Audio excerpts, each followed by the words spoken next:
മുൻ മുഖ്യമന്ത്രി പിണറായി വിജയൻ്റെ തിരുവനന്തപുരം പാളയത്തുള്ള വീട് റെയ്ഡ് ചെയ്ത് പുറത്തേക്ക് വന്ന ED ജീവനക്കാരെ CPM പാർട്ടി നേതാക്കന്മാരെ അവരുടെ അണികളും ആക്രമിക്കുന്നത് നമ്മൾ കണ്ടു. ഇത് വലിയ കേരളത്തിലും ഇന്ത്യ മുഴുവൻ വളരെ വിവാദമായി. ED ജീവനക്കാർ അവരുടെ ജോലി ചെയ്തവരാണ്. കേരളത്തിൽ പല സ്ഥലത്തും അവർ സൈമുട്ടേനിയസ് ആയിട്ട് റെയ്ഡ് നടത്തി.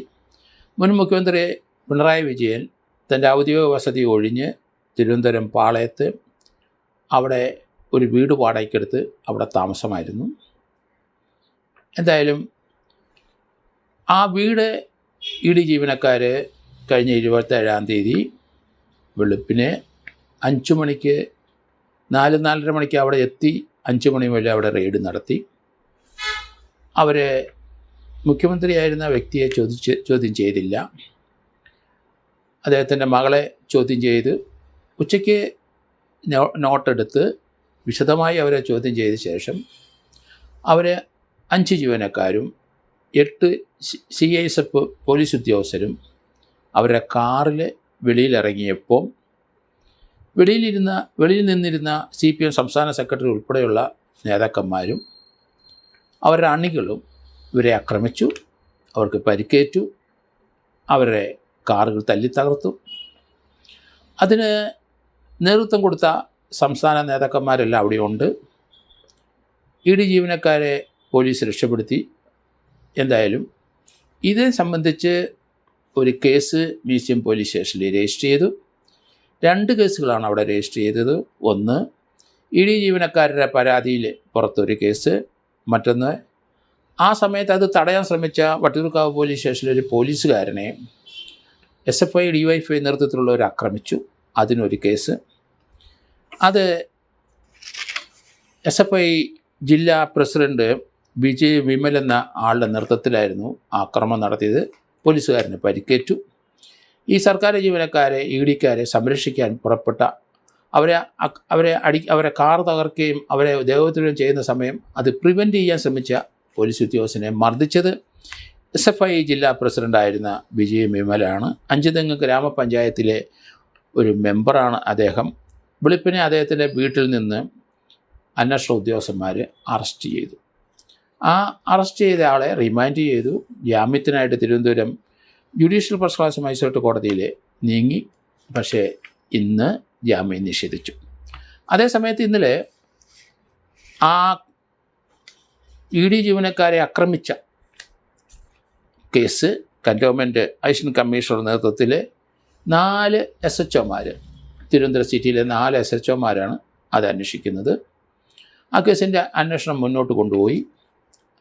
പരിക്കേറ്റ ED ജീവനക്കാർ അസിസ്റ്റൻ്റ് ഡയറക്ടർ ഓഫീസിൽ അവർ എറണാകുളത്തെ കൊച്ചിയിലാണ്. അവിടെ പോയി അവരെല്ലാം ചോദ്യം ചെയ്തു. അവരെ കൊല്ലാൻ ശ്രമിച്ചു എന്ന് തന്നെയാണ് മൊഴി കൊടുത്തിരിക്കുന്നത്. അത് സെൻട്രൽ ഗവൺമെൻറ് ഉദ്യോഗസ്ഥരാണ്. അവരുടെ ജോലി നിർവഹിച്ചത്.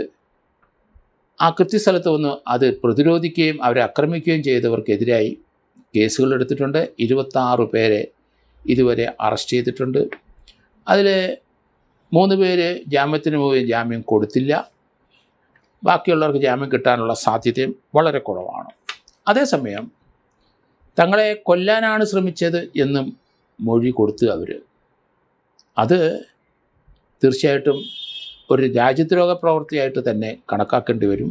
അതുകൊണ്ട് ഈ EDയുടെ ആ ഉദ്യോഗസ്ഥരെ അവരുടെ മൊഴി പോലീസ് രേഖപ്പെടുത്തിയിട്ടുണ്ട്.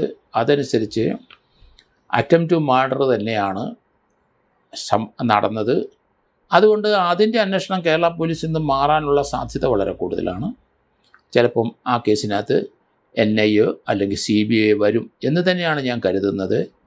കാരണം സെൻട്രൽ ഗവൺമെൻറ് ഉദ്യോഗസ്ഥന്മാർ ഇതേ രീതിയിൽ ആക്രമിച്ച ബംഗാളിലെ ഒരു സംഭവം ഉണ്ടായിട്ടുണ്ട്. വളരെ ക്രൂരമായി ആക്രമിക്കുക. അവരുടെ കയ്യിലിരുന്ന അവരുടെ എക്യുപ്മെൻറ്റുകളും ലാപ്ടോപ്പുകളും അവരെ ശേഖരിച്ച റെക്കോർഡുകളെല്ലാം അതെല്ലാം നശിപ്പിച്ച ഒരു സംഭവം ബംഗാളിലുണ്ടായി. ആ കേസ് ബംഗാൾ പോലീസ് രജിസ്റ്റർ ചെയ്തെങ്കിലും അന്വേഷണം നടത്തിയെങ്കിലും പിന്നീട് CBI ഏറ്റെടുത്തു. വളരെയധികം പേരെ അറസ്റ്റ് ചെയ്തിട്ടുണ്ട്. അവരെല്ലാം റിമാൻഡിലാണ്. അതേ രീതിയിലൊരു പ്രവൃത്തി തന്നെയാണ് കേരളത്തിലും ഉണ്ടായത്. അവിടെ മമതാ ബാനർജിയുടെ ആൾക്കാരാണ് അത് ചെയ്തെങ്കിൽ ഇവിടെ CPMൻ്റെ ആൾക്കാരാണ് അത് ചെയ്തത്. അതുകൊണ്ട് ഈ കേസും CBIക്ക് പോകാനാണ് വളരെ സാധ്യത. അങ്ങനെയെങ്കിൽ അതുകൂടാതെ ചിലപ്പം NIA വരുമോ ഇല്ലയോ എന്ന് എനിക്ക് സംശയമുണ്ട്. ഏതായാലും CBIയുടെ അന്വേഷണം ഏറ്റെടുത്ത് കഴിഞ്ഞാൽ തീർച്ചയായിട്ടും ഇതിനകത്ത് കൂടുതൽ അറസ്റ്റ് ഉണ്ടാവും. 300ഓളം പേര് ഈ കേസിനകത്ത് ഉണ്ട് എന്നാണ് കേരള പോലീസിൻ്റെ നിഗമനം. ആ 300 പേരെ ആൾക്കാർ CCTV ദൃശ്യങ്ങൾ കൂടെ നമുക്ക് ഐഡൻറ്റിഫൈ ചെയ്യാൻ സാധിക്കുമെന്നുള്ളതാണ്. ഏകദേശം 200ഓളം പേരെ ഐഡൻറ്റിഫൈ ചെയ്തിട്ടുണ്ട്. അതിലേകദേശം 26 പേരെ അറസ്റ്റ് ചെയ്തിട്ടുണ്ട്. ബാക്കി എല്ലാവരും ഒളിവിലാണ്. എന്തായാലും ഇതിനകത്ത് ഒരു 120B നടന്നിട്ടുണ്ട്, ഗൂഢാലോചന എന്ന് ഉദ്യോഗസ്ഥന്മാർ, ED ഉദ്യോഗസ്ഥന്മാർ എല്ലാവരും മൊഴി കൊടുത്തിട്ടുണ്ട്. കാരണം ആ പ്രതിരോധിക്കാനായിട്ട് അവിടെ വന്ന സംസ്ഥാന നേതാക്കന്മാർ നിൽക്കുന്ന സന്ദർഭത്തിൽ, ഇവർ ഇറങ്ങി കാറെ കയറുന്ന സന്ദർഭത്തിൽ ഒരു പറ്റം 10, 30, 40 പേര് അങ്ങോട്ട് അവിടെ കൂടിയ ആൾക്കാരെ ഇടിച്ച് നിരത്തി വന്നിട്ടാണ് ഈ അക്രമം നടത്തിയത്. അതൊരു പ്രീ പ്ലാൻഡ് അക്രമം തന്നെയാണ്. ആരോ ഡയറക്ഷൻ കൊടുത്തപ്പോഴാണ്, സമയമായി എന്ന് പറഞ്ഞപ്പോഴാണ് ഇവർ ഇടിച്ചു കയറി അവിടെ കൂടിയ മാർക്സിസ്റ്റ് പാർട്ടിയിലെ പ്രവർത്തകരെ തള്ളി മാറ്റി അവരുടെ ഇടയ്ക്കൊന്ന് വന്ന് കയറി അക്രമം നടത്തിയത്. പല നേതാക്കന്മാരും അവിടെ വീണതും നമുക്ക് കാണാം. എന്തായാലും ഇതിനകത്തൊരു 120B ഉണ്ട് എന്നാണ് ഞാനും കരുതുന്നത്. അങ്ങനെയെങ്കിൽ ഈ നേതാക്കന്മാരെ മുഴുവൻ അറസ്റ്റ് ചെയ്തേ കഴിയുള്ളൂ. അത് കേരള പോലീസ് അറസ്റ്റിന് മുതിരുമോ ഇല്ലയോ എന്നറിയില്ല. ഇല്ലെങ്കിൽ CBIക്ക് കേസ് പോകും എന്ന് തന്നെയാണ് ഞാൻ കരുതുന്നത്.